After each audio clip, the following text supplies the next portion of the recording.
The controversy over fraudulent signatures has changed the shape of the race for Michigan governor. Yes, it has. And now one of the candidates who was banned from the ballot, businessman Perry Johnson, asking a federal judge to stop the printing of the ballots.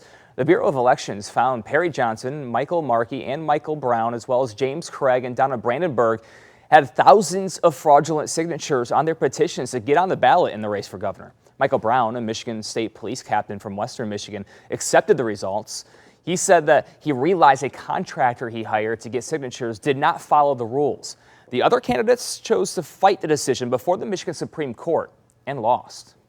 You had the courts doing their job, our office doing our job, but candidates failing to meet the basic standards and expectations that the law places on them. And that's why you see what has unfolded, where so many candidates have ultimately not made the ballot. And I hope in future cycles, while we work to update and modernize our process of gathering and validating signatures under our law, that other candidates will take note. So who are the people who gathered what the Bureau of Elections says are these fraudulent signatures? And are they even from Michigan? And what do the answers to these questions teach us about how to prevent such problems in the future? 7 Action News reporter Kim Russell going in depth to find out. I am holding in my hand a warrant from 2011 for election fraud from Arlington, Virginia. So why am I holding this now? Well, one candidate who was running for governor and had his campaign destroyed by fraudulent signatures says the man whose name is on this warrant was hired by him to collect signatures. This is a mugshot taken by the Macomb County Sheriff's Office in 2011. In the picture, Sean Wilmoth, one of several people now at the epicenter of an alleged fraudulent petition scheme that has disrupted the Republican campaign for governor. What do the records say? It says that he was wanted for extradition by Arlington, Virginia, for election fraud. Macomb County Prosecutor Peter Lucido pulled the file at our request to give us a look.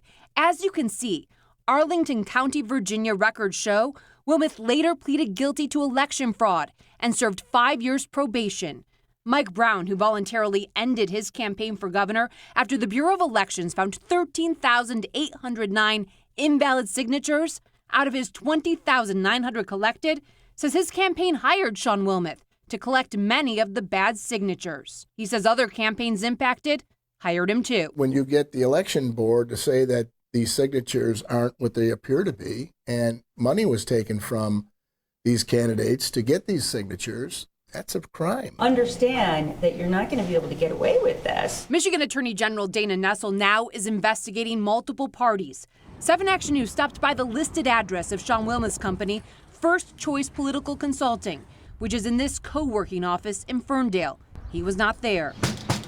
We tried his home in Warren, hoping to hear his side. Could I get my card? I'm trying to get a hold of him to get his side of the story with the petition stuff. Campaigns impacted by what the Michigan Bureau of Elections calls unprecedented petition fraud hired companies like Wilmoth's to gather signatures. This is a look at the list of names released by the Bureau of Elections. The Bureau said 30, quote, fraudulent petition circulators submitted petition sheets across at least 10 campaigns. The Michigan Secretary of State says 6 others did so for a single campaign. So who are they? We looked them up and started knocking on doors. Neighbors confirmed this is the house of Nicolo Mastromateo in Ortonville. The Bureau of Elections says he suspiciously turned in identical petition sheets for different candidates running for judge. Hello, Nicola. As we knocked on his door, someone matching his description came out the back door, got in a truck, and took off. Many are not easy to track down. While some states require circulators be from that state, Michigan only requires their U.S. citizens. 2 experts from the University of Michigan say the responsibility for preventing this falls on campaigns. But Michigan's system does not allow much time for corrections. Do you think that we should be thinking about changing any of our policies to try to prevent this from happening again?